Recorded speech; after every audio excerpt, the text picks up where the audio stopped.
Salam jumpa dengan saya Admin A di channel Darah Biru Raja-Raja. Di video kali ini akan dibahas silsilah biografi singkat Muhammad Hatta, yakni Wakil Presiden pertama Republik Indonesia yang menjadi proklamator bersama Soekarno. Dr. Andes Haji Muhammad Hatta adalah seorang tokoh perjuangan kemerdekaan Indonesia, pahlawan nasional, negarawan, dan ekonomi Indonesia yang menjabat sebagai Wakil Presiden Indonesia pertama. Muhammad Hatta adalah salah satu pemikir terhebat yang pernah dimiliki oleh bangsa Indonesia.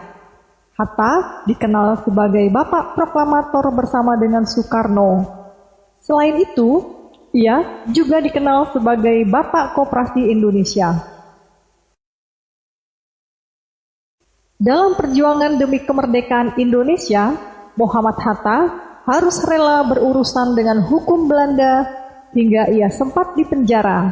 Meski demikian, tantangan tersebut tidak menyurutkan tekad Muhammad Hatta untuk berjuang memerdekakan Indonesia. Muhammad Hatta lahir di Bukit Tinggi pada hari Selasa tanggal 12 Agustus 1902 dengan nama lahir Muhammad Attar, yang dalam bahasa Arab berarti harum. Ia merupakan anak kedua dari pasangan Muhammad Jamil dan Siti Saleha yang asli dari Minangkabau.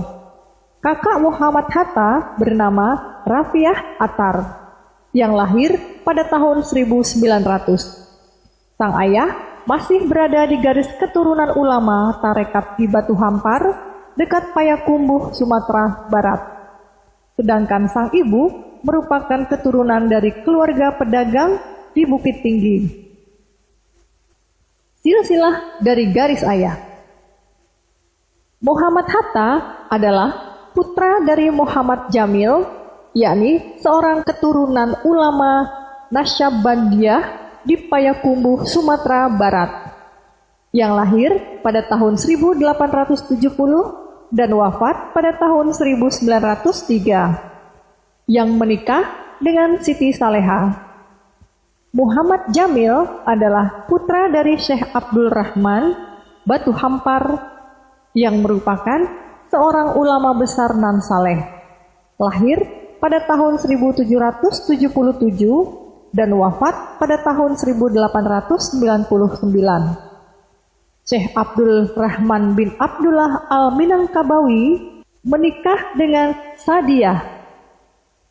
Syekh Abdul Rahman bin Abdullah Al-Minangkabawi adalah putra dari Rajo Baintan Syekh Abdullah Al-Khalidi Al-Minangkabawi, yakni seorang ulama besar yang paham akan syariat dan hakikat, yang menikah dengan Tuo Tunggal. Silsilah dari garis ibu. Ibunya Muhammad Hatta bernama Siti Saleha, yang lahir pada tahun 1881 dan wafat pada tanggal 13 April 1959. Siti Saleha adalah putri dari Ilyas Bagindo Marah, yakni seorang pedagang besar atau saudagar di Bukit Tinggi, yang menikah dengan Aminah. Ketika usia Hatta masih 7 bulan, ayahnya Hatta, yakni Muhammad Jamil, meninggal dunia. Kemudian ibunya menikah lagi dengan Agus Hajining, seorang pedagang asal Palembang yang sering berhubungan dagang dengan kakek Hatta dari pihak ibu, yaitu Ilyas Bagindo Marah. Pernikahan mereka dikarunia 4 orang anak perempuan, yaitu yang pertama bernama Basyariah, yang kedua bernama Rabiah, yang ketiga bernama Bariah, dan yang keempat bernama Halimatul Sadiah. Sejak kecil, Muhammad Hatta telah dididik dan dibesarkan dalam lingkungan keluarga yang taat melaksanakan agama Islam. Sebab kakeknya Abdul Rahman Batu Hampar merupakan seorang ulama besar. Ketika Hatta berusia 11 tahun, ia menempuh pendidikan dasar di Sekolah Melayu Fort de Kock pada tahun 1913. Ia menamatkan sekolah dasar pada tahun 1916. Setelah itu, Hatta melanjutkan pendidikannya ke Europees Legal School atau ILS di Padang. Pada tahun 1915, ketika berusia 13 tahun, Hatta sebenarnya lulus ujian untuk masuk ke Huger School atau HBS yang setara dengan SMA di Jakarta. Namun, ibunya menginginkan Hatta tetap berada di Padang karena usianya yang masih muda. Akhirnya, Hatta melanjutkan pendidikannya ke Mir Utgebreid Leger Onderwijs atau MULO di Padang hingga lulus pada tahun 1919. Setelah itu, Hatta melanjutkan pendidikan ke HBS hingga lulus dengan hasil sangat baik pada tahun 1921.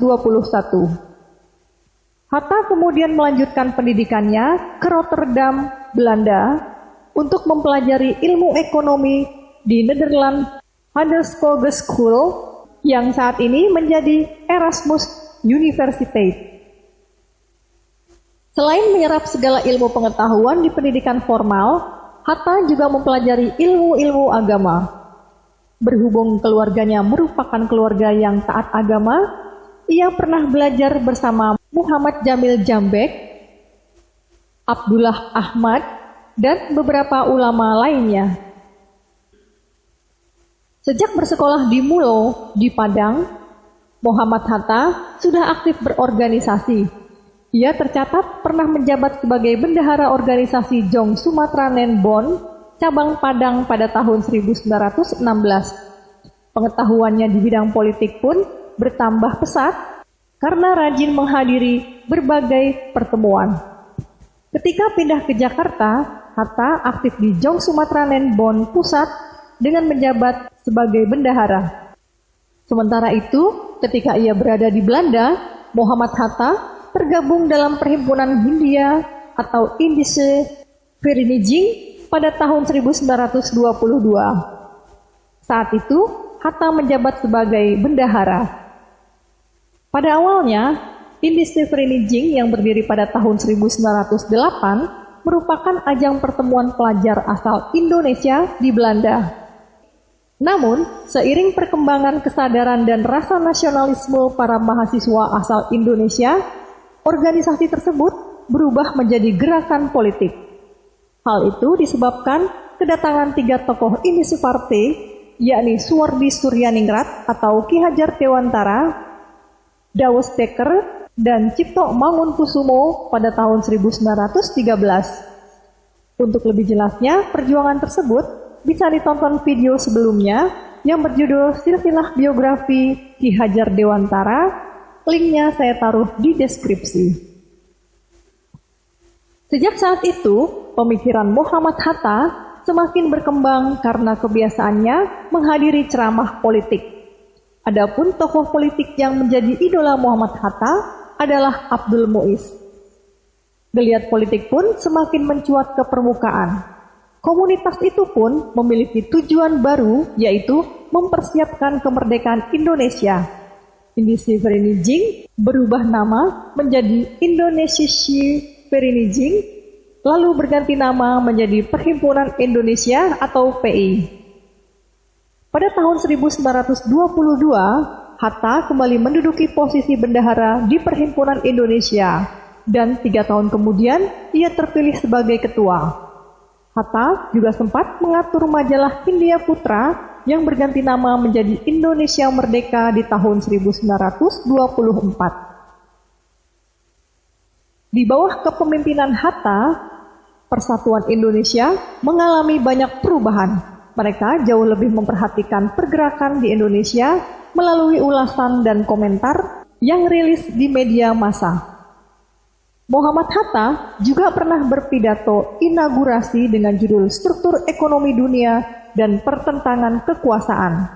Dalam pidatonya, ia menganalisis struktur ekonomi dunia saat itu. Pada tanggal 17 Januari 1926, Hatta menjadi pemimpin Perhimpunan Indonesia. Akibatnya, beliau terlambat menyelesaikan studinya. Dan pada tahun 1926, tepatnya pada bulan Desember, Hatta didatangi oleh PKI, yaitu Semaun, yang menawarkan pimpinan pergerakan nasional secara umum pada PI, dan terjadilah suatu perjanjian yang dinamai dengan Konvensi Samaun-Hatta. Hal tersebut menjadi alasan bagi pemerintah Belanda untuk melakukan penangkapan pada Hatta. Pada waktu itu, Hatta belum menyetujui paham komunis. Stalin membatalkan keinginan Semaun yang berakibat hubungan Hatta dengan komunisme mulai memburuk. Sikap yang dilakukan oleh Hatta ditentang oleh anggota Perhimpunan Indonesia yang telah dikuasai komunis. Hatta juga pernah memimpin Kongres Demokrasi Internasional untuk perdamaian di Berlin, Prancis, mewakili himpunannya pada tahun 1926. Sejak saat itu, nama Indonesia mulai dikenal oleh berbagai organisasi internasional. Pada tahun 1927, Muhammad Hatta bergabung ke dalam Liga Menentang Kolonialisme di Belanda. Di sana, Hatta bertemu dan bersahabat dengan seorang nasionalis asal India, yakni Jawaharlal Nehru. Keaktifannya di beberapa organisasi tersebut membuat studinya mundur hingga tahun 1932. Aktivitasnya ini pula yang membuat Hatta ditangkap pemerintah Belanda bersama Nazir Senpamoncak, Ali Sasto Mijoyo, dan Abdul Majid Joyodiningrat. Mereka dijebloskan ke penjara di Den Haag, Belanda pada tanggal 23 September 1927. Namun akhirnya dibebaskan pada tanggal 22 Maret 1928 setelah ia menyampaikan pidato pembelaan yang dikenal dengan judul Indonesia Preach.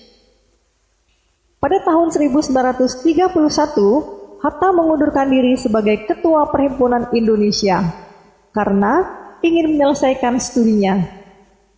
Perhimpunan Indonesia pun jatuh ke tangan komunis dan berbalik menjadi mengecam Hatta sampai akhirnya Hatta dan rekannya Syahrir keluar dari partai.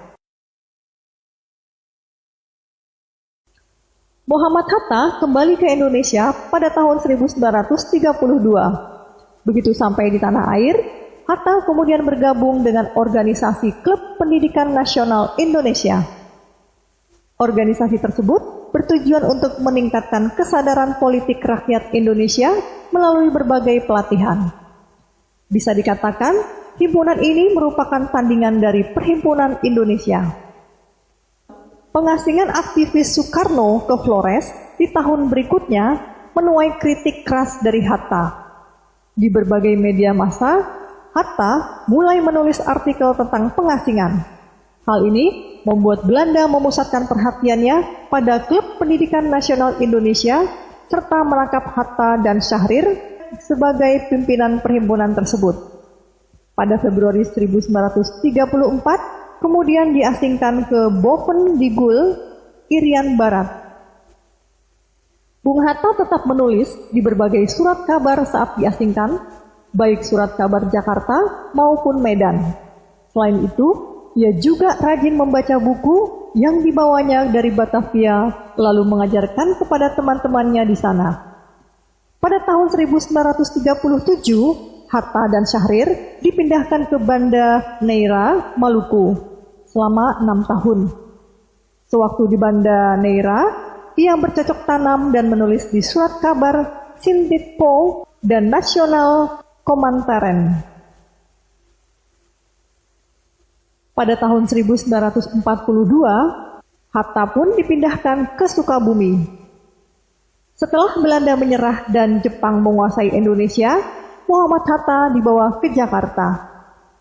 Di Jakarta, Hatta bertemu dengan Mayor Jenderal Harada yang menawarkan kerjasama dengannya. Jika Hatta mau, ia akan mendapatkan posisi penting. Namun Hatta menolak dan memilih jadi penasehat dan berkantor di Pegangsaan Timur. Jepang berharap Hatta mampu memberikan nasihat yang menguntungkan bagi mereka.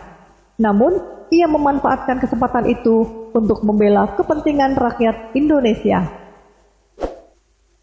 Hatta bersama Soekarno, Ki Hajar Dewantara, dan Kiai Haji Muhammad Mansur menjadi pemimpin Pusat Tenaga Rakyat atau PUTRA. Pada awal Agustus 1945, BPUPKI atau Badan Penyelidik Usaha-Usaha Persiapan Kemerdekaan Indonesia berganti nama menjadi PPKI atau Panitia Persiapan Kemerdekaan Indonesia dengan Soekarno sebagai ketua dan Hatta sebagai wakilnya. Pelantikan tersebut dilaksanakan di Dalat, Vietnam. Terjadi perbedaan pendapat antara golongan tua dan golongan muda, sehingga terjadilah peristiwa Rengas Dengklok pada tanggal 16 Agustus 1945. Soekarno dan Hatta dibawa ke Rengas Dengklok oleh para pemuda PETA, di antaranya adalah Sukarni, Wikana, dan Hairul Saleh, untuk dibujuk segera memproklamasikan kemerdekaan karena saat itu sedang terjadi kevakuman pemerintah akibat Hiroshima Nagasaki dibom oleh sekutu. Soekarno berpendapat kalau lebih baik menunggu kemerdekaan yang katanya akan diberikan Jepang. Namun, golongan muda menyarankan segera mengikrarkan kemerdekaan secepat mungkin. Setelah sepakat kalau proklamasi kemerdekaan harus dilaksanakan secepatnya, mereka pun menuju rumah Laksamana Maeda. Mereka merumuskan teks proklamasi kemerdekaan yang ditandatangani oleh Soekarno dan Hatta. Tepat tanggal 17 Agustus 1945 pukul 10, Soekarno dan Hatta membacakan teks proklamasi di kediaman Soekarno. Pada awalnya, pembacaan teks proklamasi akan dilaksanakan di lapangan Ikada yang sekarang adalah Monas. Namun, karena sudah tersiar kabar di tempat itu akan ada acara keesokan harinya, maka sudah ada tentara-tentara Jepang yang berjaga-jaga. Akhirnya, teks proklamasi dibacakan di kediaman Soekarno. Keesokan harinya, pada tanggal 18 Agustus 1945, Hatta dalam usia 43 tahun resmi menjabat sebagai Wakil Presiden Indonesia pertama mendampingi Presiden Soekarno. Muhammad Hatta terpilih menjadi Wakil Presiden melalui sidang PPKI yang digelar di Jakarta pada tanggal 18 Agustus 1945. Selang beberapa bulan, tepatnya tanggal 18 November 1945, Hatta menikah dengan Rahmi Rahim. Tentunya kemerdekaan yang telah diperjuangkan sebelumnya tidak langsung berbuat manis. Tersiarnya kabar kalau Indonesia telah merdeka hingga ke Belanda, membuat Belanda ingin kembali menjajah Indonesia. Pemerintah Indonesia pun dipindah ke Yogyakarta. Ada 2 kali perundingan dengan Belanda hingga terciptalah Perjanjian Linggarjati dan Perjanjian Renville. Namun keduanya gagal terlaksana karena pengkhianatan Belanda. Pada Juli 1947, Hatta menemui Jawaharlal Nehru dan Mahatma Gandhi untuk meminta bantuan. Akhirnya, permasalahan Indonesia pun terseret ke meja PBB. Hingga selanjutnya, pada tanggal 27 Desember 1949, Ratu Juliana memberikan pengakuan atas kemerdekaan Indonesia. Selain mengurusi pemerintahan Indonesia, Hatta juga tetap aktif dalam tulis-menulis. Selain itu, ia juga membimbing gerakan koperasi hingga tanggal 12 Juli 1951. Hatta berpidato di radio mengenai Hari Koperasi. Selang 5 hari kemudian, dia diangkat sebagai Bapak Koperasi Indonesia. Dalam dunia pendidikan, ia juga sempat menjadi dosen Sesko Angkatan Darat Bandung pada tahun 1951 sampai 1961 dan dosen Universitas Gadjah Mada Yogyakarta pada tahun 1954 sampai 1959. Pada tahun 1956, beberapa kali Hatta mengirim surat ke DPR karena ingin mengundurkan diri sebagai wakil presiden. Karena menurutnya, jika parlementer telah terbentuk, kepala negara hanyalah simbol, sedangkan wakil sudah tidak diperlukan lagi. Namun DPR selalu menolaknya. Hingga pada November 1956, ia mengirim surat lagi ke DPR yang berisi kalau pada tanggal 1 Desember 1956 ia ingin berhenti sebagai wakil presiden. Akhirnya DPR menyetujuinya tanggal 30 November 1956 setelah 11 tahun menjabat. Sebelum mundur, ia mendapatkan gelar Doktor Honoris Causa dari Universitas Gadjah Mada, Yogyakarta. Setelah pensiun sebagai wakil presiden, Bung Hatta dan keluarganya pindah rumah dari Jalan Merdeka Selatan 13 ke Jalan Diponegoro 57. Sibukannya kala itu tentu saja tetap menulis. Ia pun sempat diundang pemerintah RRC pada tahun 1957 karena dianggap sebagai a great son of his country. Ketika Soekarno sedang ada di puncak pemerintahannya tahun 1963, Hatta pun jatuh sakit. Ia harus dirawat di Swedia karena perlengkapan medis di Indonesia kurang memadai. Pada tahun 1965, Hatta harus menjadi bulan-bulanan serangan PKI. Meski untungnya, Bung Hatta selamat dari serangan tersebut. 5 tahun kemudian, melalui Kepres nomor 12/1970, telah dibentuk Komisi 4 yang bertugas mengusut masalah korupsi. Bung Hatta diminta untuk menjadi penasehat presiden dalam menangani masalah tersebut. Pada tanggal 15 Agustus 1972, Hatta mendapat anugerah Bintang Republik Indonesia kelas 1 dari Pemerintah Republik Indonesia. Ia juga diangkat sebagai warga utama ibu kota dengan berbagai fasilitas. 3 tahun kemudian, Bung Hatta menjadi anggota Panitia 5 bersama Profesor Mr. Subarjo, Profesor Mr. Sunario, A.A. Maramis, dan Profesor Mr. Pringgo Dikdo untuk memberi pemahaman mendalam mengenai butir-butir Pancasila. Pada tanggal 14 Maret 1980, Hatta meninggal dunia atau wafat dalam usia 77 tahun di Rumah Sakit Cipto Mangunkusumo pada pukul 18:56 setelah sehari dirawat di sana. Ia dimakamkan di Tanah Kusir, Jakarta Selatan.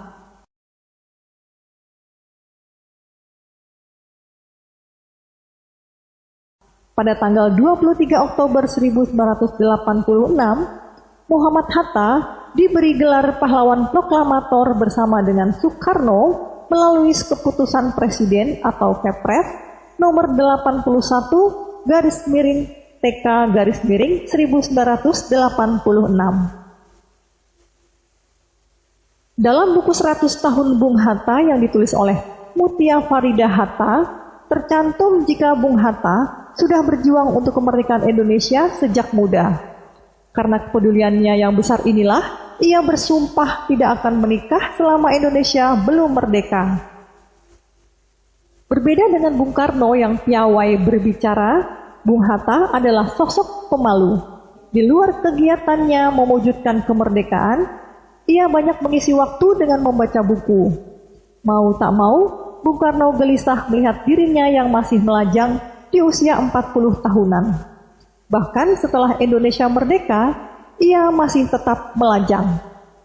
Sebagai sahabat, Bung Karno melakukan berbagai cara agar Bung Hatta bisa menikah. Saat ditanya sosok perempuan yang memikat hatinya, nama Rahmi Rahim muncul. Bung Karno pun langsung melamar Rahmi untuk Bung Hatta. Meski sempat ragu, pinangan tersebut membuahkan hasil atas jaminan Soekarno. Rahmi adalah gadis paling jelita di Bandung. Bung Hatta pertama kali bertemu dengan Rahmi di Institut Pasteur Bandung. Kala itu, ia tengah mengadakan kunjungan bersama Bung Karno. Namun, pertemuan ini tidak berarti mereka saling berkenalan, mengobrol, dan meminta alamat atau nomor telepon. Faktanya, Bung Hatta cuma melihat sekilas wajah Rahmi saja. Kembali lagi, Bung Hatta ingat ikrarnya agar tak menikah sebelum Indonesia merdeka. Setelah Indonesia merdeka dan lewat bantuan Bung Karno, ia mengutarakan ketertarikannya pada Rahmi yang baru dikenal sebatas ciri-cirinya saja.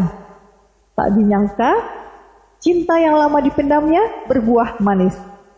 Pada tanggal 18 November 1945, di sebuah villa di Megamendung, Muhammad Hatta menikahi Rahmi Rahim dengan mas kawin buku karya Muhammad Hatta yang dibuat pada masa pembuangan di Boven di Gul yang berjudul Alam Pikiran Yunani.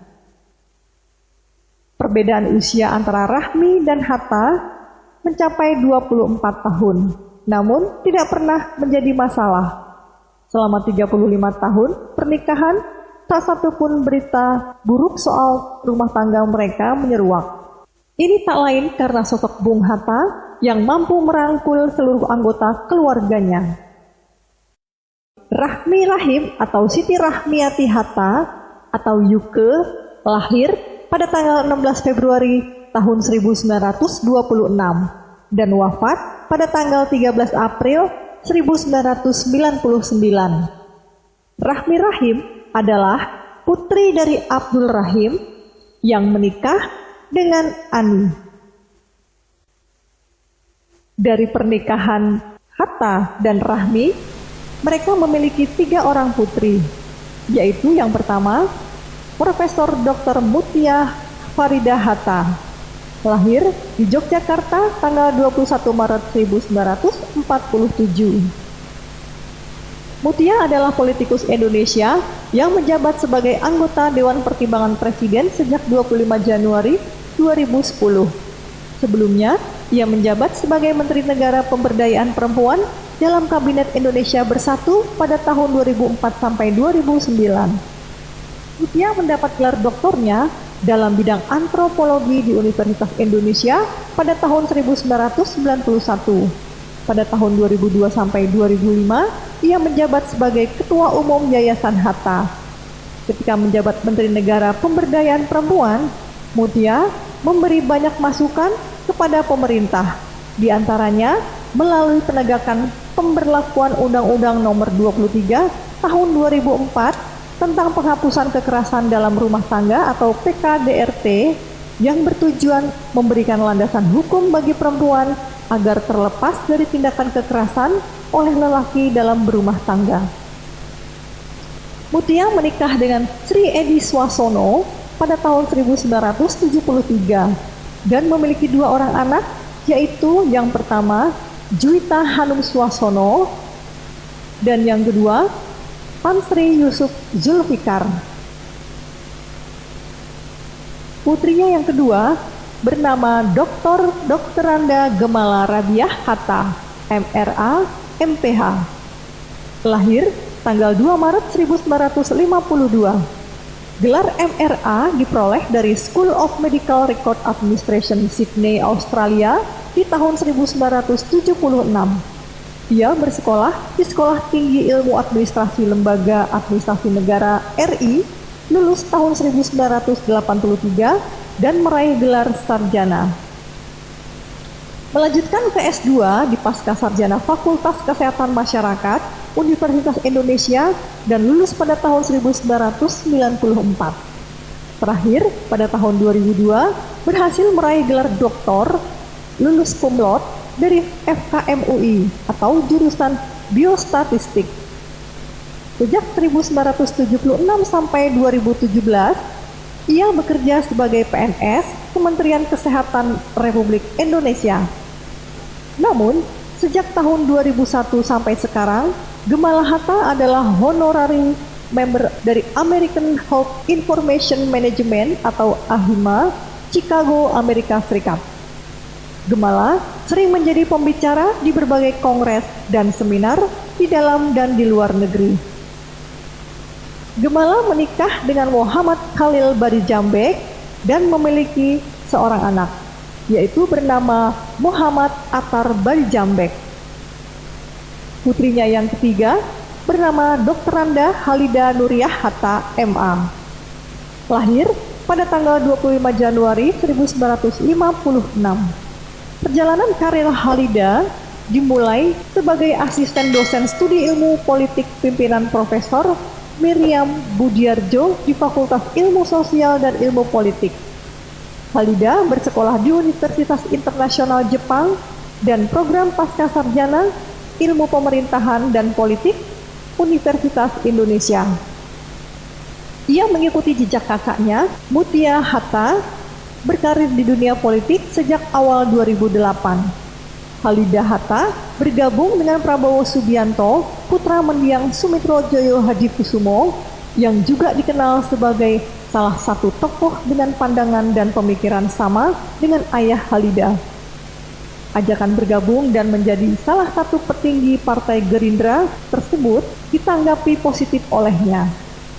Tanggapan tersebut disampaikan Halida Hatta yang merasa bangga memperoleh kesempatan menyebarkan ajaran Bung Hatta, khususnya terkait ekonomi kerakyatan.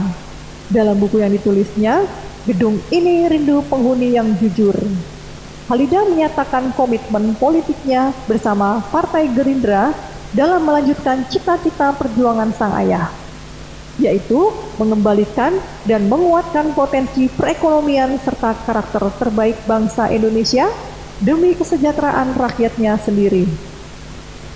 Sayangnya, kiprah politiknya tersendat ketika kalah suara sebagai calon legislatif nomor 1 dari Partai Gerindra untuk daerah pemilihan DKI Jakarta II. Halida Hatta juga terpaksa mengakhiri karir politiknya pada April tahun 2012 dengan mengundurkan diri dari Partai Gerindra karena regulasi dari perusahaan tempatnya bekerja yang melarang berpolitik secara aktif. Halida Hatta menikah dengan Geri Rahman Makmun Yusuf.